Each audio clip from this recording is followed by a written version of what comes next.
I'm very excited today because Marissa is a ball of fire and energy, and I think positivity, which I think goes a long way for her and her group. So, a Hall of Fame producer, she is a VP headed to SVP. When are you going to hit SVP, you think, Marissa? We should be well over SVP by December, so the end of the year. Awesome. Well, it's an honor to have you here today. So, just wanted to start out, give us a little bit about your backstory. I know you were in insurance prior to FFL, correct? I was. So I was at the previous IMO, and coming into insurance, I was actually 20 years old. Kind of didn't really have any sort of idea really what was going on, to be totally transparent. Um, I didn't even know I was commissioned. I was just very confused, fresh out of college, kind of thought I was entitled to something, I guess we can say.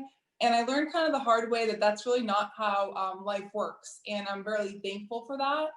So kind of through my practice company, we'll call it, before coming into FFL, essentially, I realized a lot of things. First, you never want to sign a contract.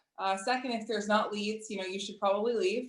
And third, you want to be working around the right people, but also making sure that you're holding yourself accountable to plug into the right people. So really having all these resources we're able to access here at FFL is really a game changer. If you put yourself next to any other IMO or any other insurance company, the guidance just doesn't seem to be the same. So that's kind of what brought me to FFL. The biggest thing I will say that actually got me here was when I was working with my previous IMO, building my team, etc. A lot of my teammates or people within my old group were coming to FFL, and I was like, why are they going there? Like, it almost caused like an aggravation of, why is everyone leaving? Why is everybody going there? And essentially, what I realized was because there's not a contract, there's top comp, we are vested from day one, and we have the best training.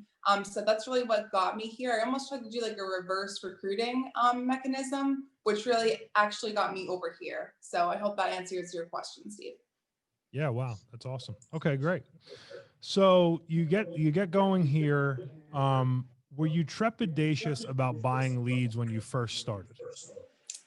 That's a great question. And by the way, thanks for having me on, guys. It's an honor to be on today with you guys. In terms of leads, I guess what I had to realize was if you don't have leads, you will not survive in this business. The first company I ever worked with, it was all referral based. We didn't have leads. The second company I worked with, the company made money every time you bought leads. So it was kind of like weird, and I was a little bit hesitant. Coming into FFL, knowing that not anybody is going to make $1 off the leads that I buy, unless it's through an override, is really what pushed me to buy leads. Like, if you don't have leads, you're out of business. It's like if Dunkin' Donuts doesn't have coffee, like, they're out of business. So it's the same exact concept for me in my brain, that every time I go to pull the trigger to buy leads or to invest in leads, invest in myself, in my business, I have to think about it like a business owner. If I don't have leads, I'm out of business. If I have leads, I'm in business. So it wasn't too hard of a mind shift for me, coming from a place where I respected having leads like so much because I did not have them before. So leads are your lifeline, essentially. So it So wasn't that's too really, difficult. yeah, that's really awesome that you kind of had that to kind of come in here.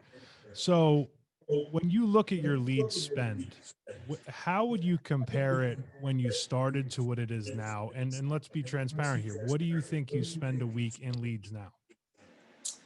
Well, what I spend a week in leads now is definitely significantly higher than what I would spend in leads when I first got started here. So when I first got started, I was spending about like $500 a week, between $500 to $1,000 a week, to get kind of going. And it was almost like the point of like almost like a rival, I guess you can say, as you're hitting different levels in your personal production, that you're like, oh, I never issued, 20,000. I never issued 30,000. And that's good to be hitting those points, but making sure that you don't feel like you've arrived, being able to reinvest that same portion of money, which to me, you put 20% of the money that you make, bare minimum 20% aside for leads, and that's your lead account. You want to have somewhere that you're putting your money in, that you're saying, this is not my money, it's my business's money, and if I spend it on my personal stuff, I'm out of business. So coming in between like 500 to 1,000 a week, and then being able to build up your personal production. Now I'm really realistically probably spending about $2,000 a week, which to a lot of people sounds like it's a lot. But when you're talking about issue paying 50,000 or more a month, it's like, is 10,000 or $8,000 a month really that much money? No, we're making like tenfold of what we've invested. So making sure that you're not looking at it in terms of, wow, this lead just told me, that they already got it from, Steve. Me and Steve are in the same area, and I just spent $60 on it. What a waste. Looking at it like, okay, let me call the next lead. Versus you're sitting there dwelling on how much you spent on your leads. It's always going to turn around, from my experience, tenfold, as long as you actually work the leads. Very refreshing and very good to hear. So I know that you are very, very good on the phone, and we have a lot of new agents here, and they've bought some leads, they're getting going, and they're trying to figure out their phone. So give us a little bit of your best practices on the phone. I would say my best practices are on the phone are that I'm on the phone at 8 o'clock. It's a non-negotiable. It's almost like if you knew you had to be at your job, your 9 to 5 or whatever your employer's job, you knew you had to be there at 8 o'clock, and your job was to dial the phone until you had 16 appointments. Would you do it, or would you get fired? And I ask myself that all the time. Like I'm sitting there, I'm like, oh, well, I'm already at, 10 and it's 10 a.m., which is okay, that's great. And it's like I could stop now and take a break, or like do this or check with that carrier. It's like, no, do not get off the phone until you have X amount of appointments. In my personal opinion, it should be somewhere between about 16 to 20 appointments, contingent on how you're if you're running full time. And really some of my best practices on the phone, I would say, is the whole triple dial thing. The first time I heard that, I was like, oh, so you want me to like call this person 3 times back to back to back? Like, don't you think that's rude? That was like my initial reaction. And it's almost like it's rude not to, because like they reached out, they filled out some type of form, they sent it in for help. So if you don't call them 3 times back to back, somebody else is going to call them 3 times back to back, and they're going to get them on the phone and they're going to book them.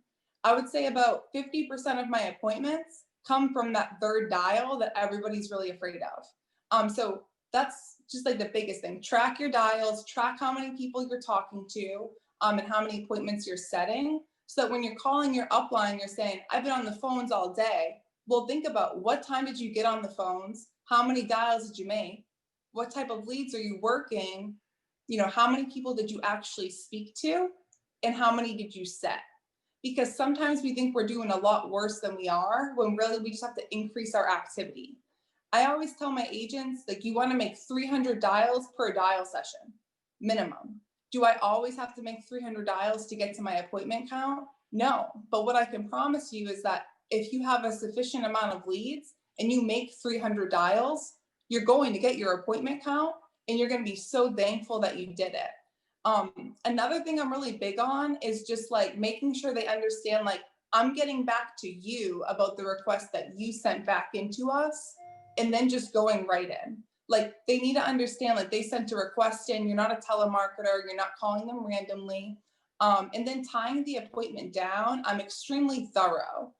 This is where I feel like a lot of my new agents anyways, kind of drop the ball, and it's normal. I dropped the ball here quite a few times, still do sometimes. You get really excited because you book the appointment and you're like, oh, wow, like I booked my first appointment or my first 10 appointments. But then in hindsight, you didn't tie them down. And what I mean by that is, if I'm talking to Steve, I'm going to tell Steve, hey, Steve, I just need you to grab a pen and paper. I'm going to give you some quick information about myself for that appointment. And I'm going to, say, Steve, my first name's Marisa. I'm going to spell it out for him, making sure he's writing it down. My last name is Maggio. I'm going to spell it out for him. I have you in for, tomorrow, Tuesday the 1st at 4 o'clock. And hey, Steve, I do kindly ask you for about a 30-minute window on either side of that, just in case the person before you has a couple extra questions. Do you foresee any reason at all, Steve, as to why you wouldn't be there at that time? I'll definitely be there. Okay, great. And I have you over at 123 Main Street in Malden. What color is the house on the outside, so I know I'm in the right place? White. Right. Okay. And should I park in the street or in the driveway? Driveway's fine. Driveway. All right. And doorbell works or just give a knock? Doorbell works. All right, great. Well, other than that, I look forward to meeting with you tomorrow, Tuesday the 1st at about 4 o'clock. And I hope you have a good rest of the day. See you then. So it might sound extremely excessive, but my tie down on the phone is like 50% of the phone call, if not more, because I want to make sure I'm not only setting the appointment, but when I get to Steve's house, Steve's there and he's ready to talk business. Awesome. So I learned a couple things there, a couple little tie down tricks, and then how to pronounce your name correctly. So thank you for both of those two things. You got it. So tell me this, we were at a training, me and Rob, back in Nashville a couple weeks ago, and a lot of the top producers talked about booking 25% of the leads they bought. What do you think your number is? I would say of the leads that I buy, I would say I probably book right around there, about 25 to 50% of them. Because, and the reason why there's that big range is because are you willing to door knock your leads, right? Like me and you, Steve, might have the same lead as an example, right? But is Steve willing to door knock it or am I? Because I'm the kind of person, if I don't know who's calling my phone and they don't leave a message, personally, I don't answer, right? So there's going to be some clients like that. And you think, well, they filled a form out, they put their phone number on it. Why wouldn't they answer? Well, that's a great question, but I don't know. However, they do answer the door. And guess what? People tend to be a lot nicer at the door than they are on the phone when they don't know why you're calling and they hang up on you. So that's really what it looks like for me. And it's just really, you don't want to go out and be like, I'm going to go door knock the whole world. That shouldn't be your goal. Your goal should be, okay, if I go to Steve's house tomorrow at 4 and he's not there, I have these 10 other people that are in that vicinity that I can drop by on to either get in the home right then and there or to book an appointment. Awesome. Yeah, I 100% agree. And I think you hear a lot of new agents say, oh, these leads suck. But if everybody had in their head, like you just said, 25% you're going to book and then you're going to go door knock the others and maybe you get to 50%, they don't suck because you know what you're getting. Exactly. All right, cool. So a little bit of your in-home. So I know that you're very, very good in the house. You are going to hit probably 450,000 probably this year. Yeah, at least. So you're good in the house. Tell me some of the things in the house for a new agent that, maybe triggered with you in the early stages and now you do a better job of to close. Yeah, so my first month in insurance, and the reason I point this out is because we've all been new, but sometimes it's hard to remember what it felt like when we were brand new. However, for me, my first month in insurance, and by the way, I don't wish this on anybody. I was very timid. I'm really introverted by default. That's just kind of my personality is. So when I was going, I couldn't have sold insurance to somebody who was begging for it, because I just got so nervous about all the wrong things. I'm thinking about where they live, what kind of car they drive, whether it's for good or for bad or whatever. And that's all going through my head when I'm going in the client's house. So now they have they're not even paying attention because I'm not paying attention.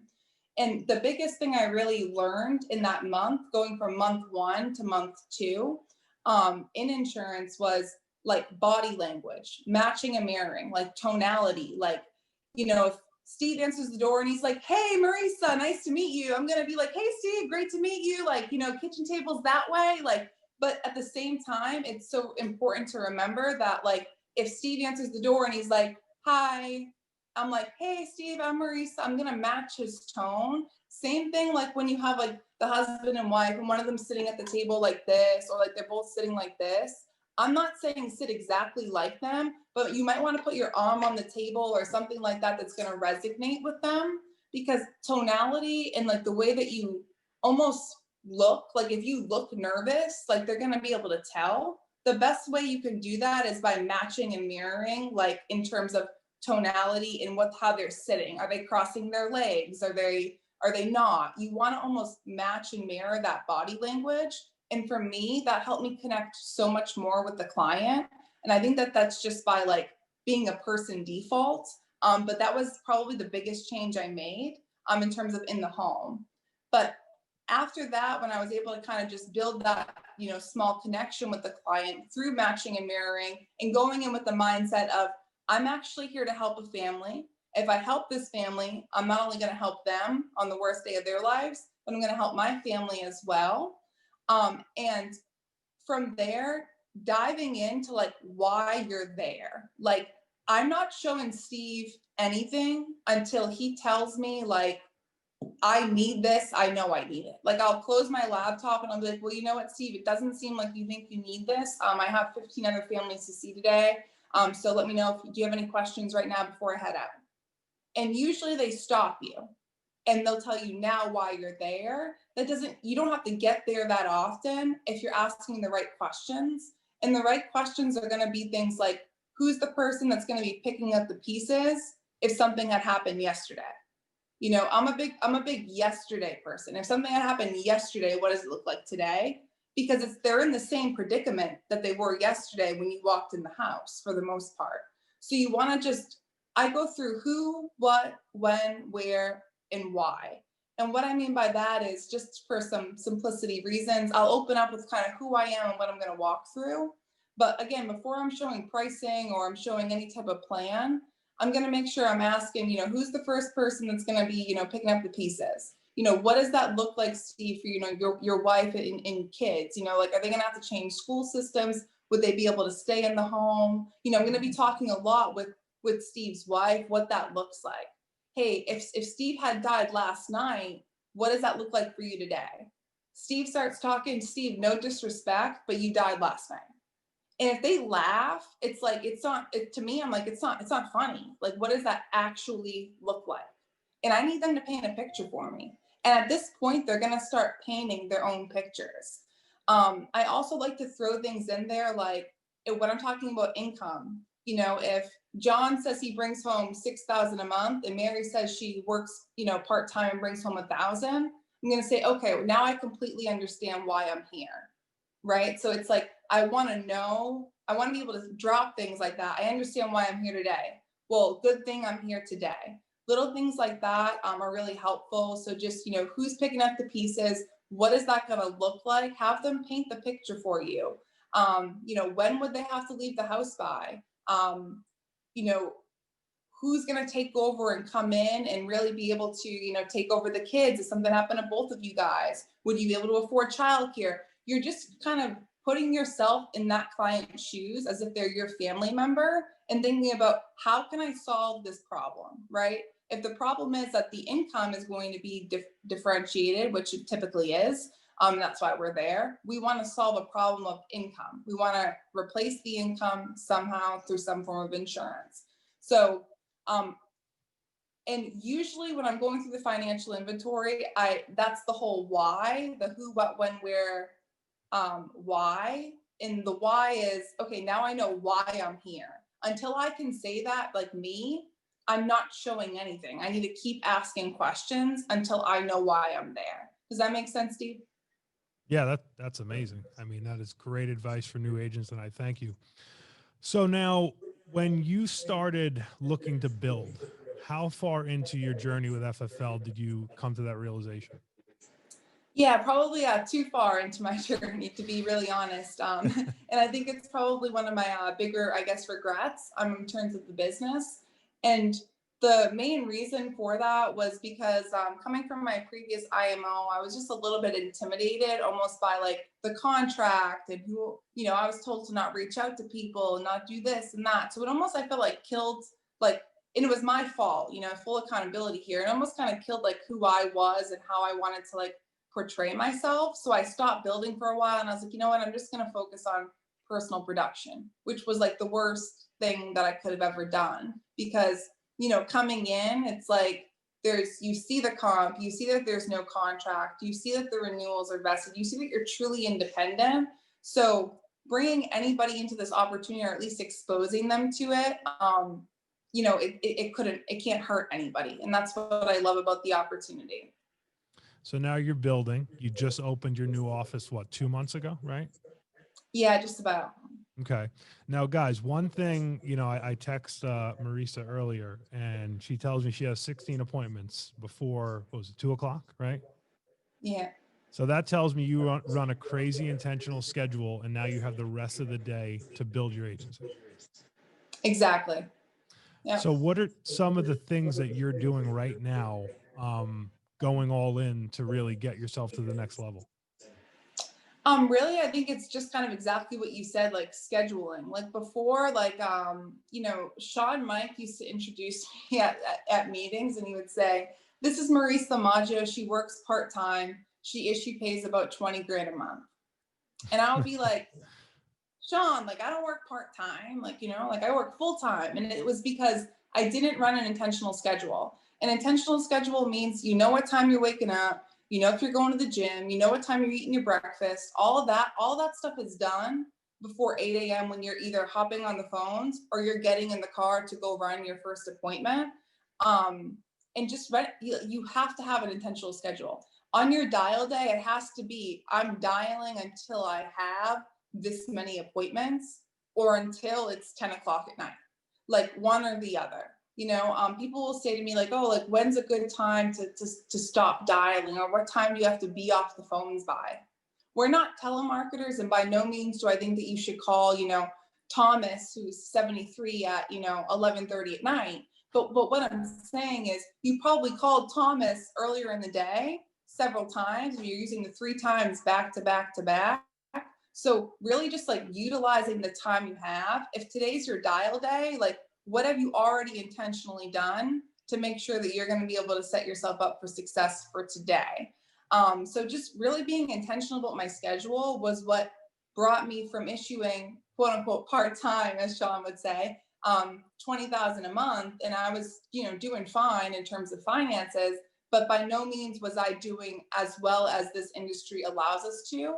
And when I started issuing 40, 50, 60,000 a month, like I realized this is a lot bigger than what I've allowed it to be. And the only reason for that was because I had a very structured schedule. Like nothing can break my schedule.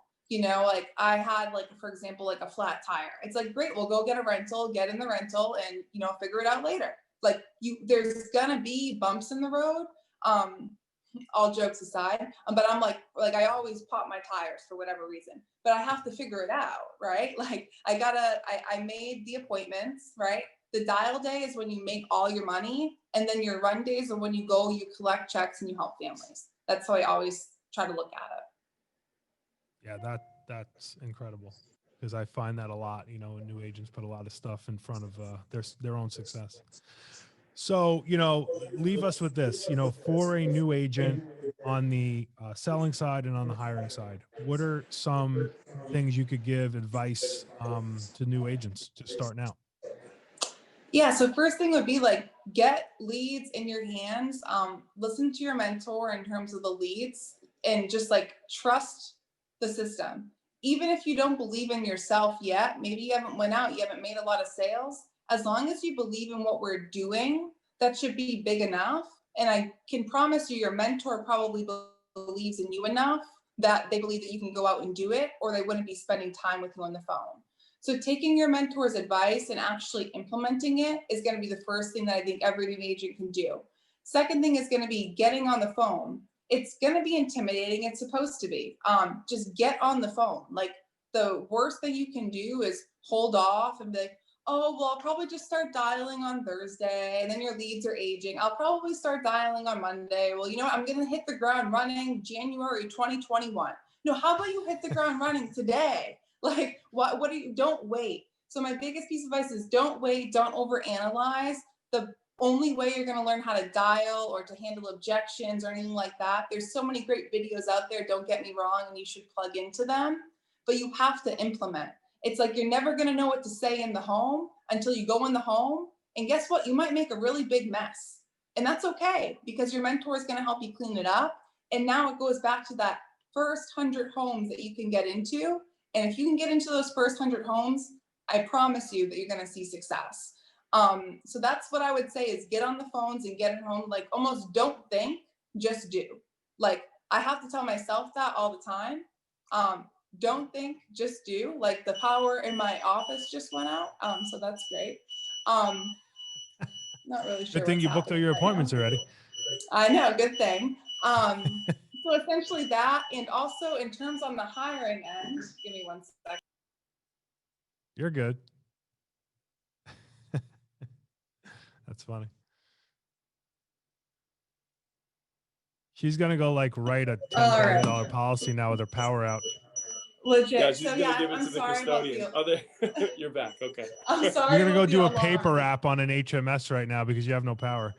Yeah, exactly. So, but and then in terms of the hiring side, don't wait. And just because you're not all that in terms of like this opportunity yet, it doesn't mean that your best friend, your other coworker, or whomever it might be, like share the opportunity with everybody. Send them the link, because even if you end up being this doesn't work out for you, which it can if you want it to, it doesn't mean that you can't change somebody around you's life. And I think that that's like a huge, huge, huge component.